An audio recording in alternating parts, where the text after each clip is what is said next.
Assalamualaikum warahmatullahi wabarakatuh. Perkenalkan, nama saya Lulus Salsabila Mulia. Di sini saya akan mempresentasikan PPT materi ke-13 yang berjudul Pembaruan Hukum Islam dan Tujuannya dalam mata kuliah Filsafat Hukum Islam dengan dosen pengampu Bapak Herfin Yoki Pradikta MHI. Pengertian pembaruan hukum Islam. Pembaruan hukum Islam sendiri terdiri dari dua kata, yaitu pembaharuan yang berarti modernisasi atau suatu upaya yang dilakukan untuk mengadakan atau menciptakan sesuatu yang baru. Hukum Islam yakni kumpulan atau koleksi daya upaya para fuqaha dalam bentuk hasil pemikiran untuk menerapkan syariat berdasarkan kebutuhan masyarakat. Dalam hal ini, hukum Islam sama dengan fikih, bukan syariat. Pengertian ijtihad. Ijtihad adalah salah satu wacana dalam pembaruan. Secara terminologi, ijtihad adalah mengerahkan seluruh kemampuan dan usaha dalam mencari hukum syariat. Kata ijtihad hanya digunakan pada usaha yang memerlukan pengetahuan tenaga semaksimal mungkin demi sebuah tujuan. Nah, ijtihad ini merupakan pembaruan hukum Islam yang berarti gerakan ijtihad untuk menetapkan ketentuan hukum yang mampu menjawab permasalahan dan perkembangan baru yang ditimbulkan oleh kemajuan ilmu, pengetahuan, dan teknologi modern. Kemudian, pembaruan juga dapat dilakukan dengan usaha-usaha tauhikan. Dengan usaha pentauhikan ini akan terlihat keaslian dan kemurnian ajaran Islam.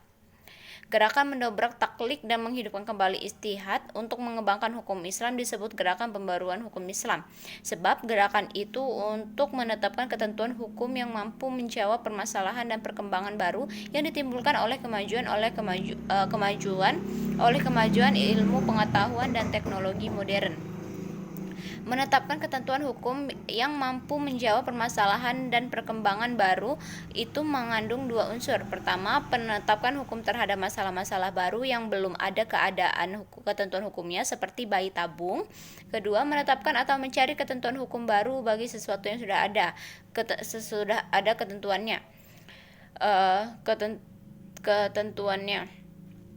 Ketentuan hukumnya tetapi tidak sesuai dengan keadaan dan kemaslahatan manusia sekarang. Contohnya, ijtihad ulama sekarang ini telah memperbolehkan perempuan menjadi pemimpin atau kepala negara, padahal ijtihad ulama terdahulu mengatakan bahwa perempuan tidak boleh menjadi pemimpin ataupun kepala negara. Tujuan pembaruan hukum Islam. Pembaruan hukum Islam merupakan suatu keharusan, bahkan kewajiban yang mutlak. Mengapa? Karena pembaruan atau modernisasi berarti berpikir dan bekerja menurut fitrah atau sunatullah yang hak. Sunatullah telah menjawantahkan dirinya dalam hukum alam, maka untuk menjadi modern manusia harus mengerti terlebih dahulu hukum yang berkaitan dengan alam itu. Kemudian manusia karena keterbatasan kemampuannya tidak sekaligus mengerti sunatullah itu, meminta sedikit makalah demi sedikit dari waktu ke waktu. Sejak awal hukum Islam sebenarnya tidak memiliki tujuan lain kecuali kemaslahatan atau keadilan manusia itu sendiri.